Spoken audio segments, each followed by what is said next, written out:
Hello there, I'm Sarah, the able diabetic, and this is another video about the basics of being a type 1 diabetic. This one is actually the third on the topic of hypos or hypoglycemia. In the course of this video, I'm going to cover three different areas. The first is, are all hypos the same? The second is, how often do you have hypos? And the third is, does the Freestyle Libre system help with dealing with hypos? So to the first question about whether or not hypo symptoms are always the same, the simple answer is no, they're not. Although it's probably more important that different people have different symptoms. But I'm going to describe what my experience is.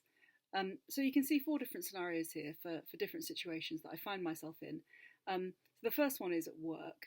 And usually if I'm at work, I'm at my desk, I'm not moving around very much. And that usually means that my blood sugars are actually fairly stable as long as I haven't had a meal or insulin recently, and that leads to really fairly mild symptoms and things that come on very gradually. So at work, I tend not to be too bothered by the onset of hypo symptoms. If I've had insulin recently, then things are very different.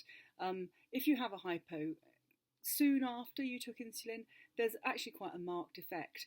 And the hypos can come on very rapidly and be very powerful, and they do need addressing quickly.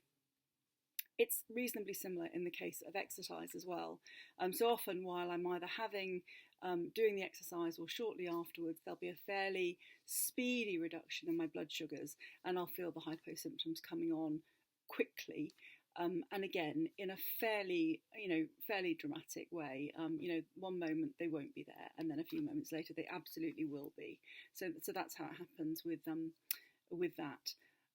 The other scenario is sleep. Hypos do happen when you're in bed asleep, and actually can be really problematic. I mean, not least that if you continue to sleep through them and you keep going lower, then that's actually quite dangerous.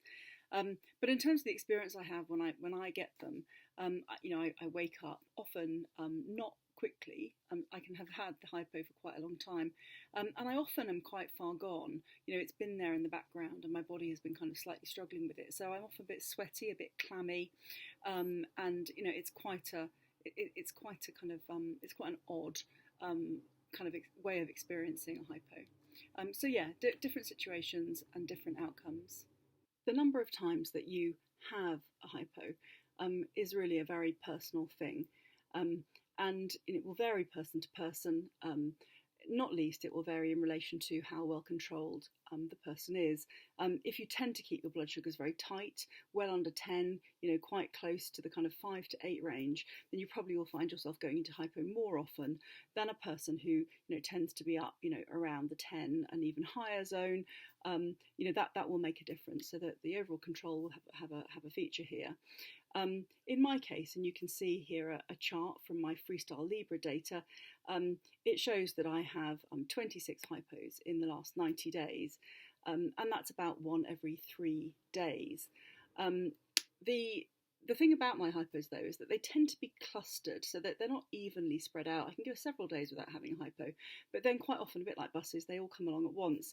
And often that's because I'm in a period that's a bit brittle. And so, if I have a hypo, I'll correct it. I might go too far. I might overcorrect again. I might find myself too low.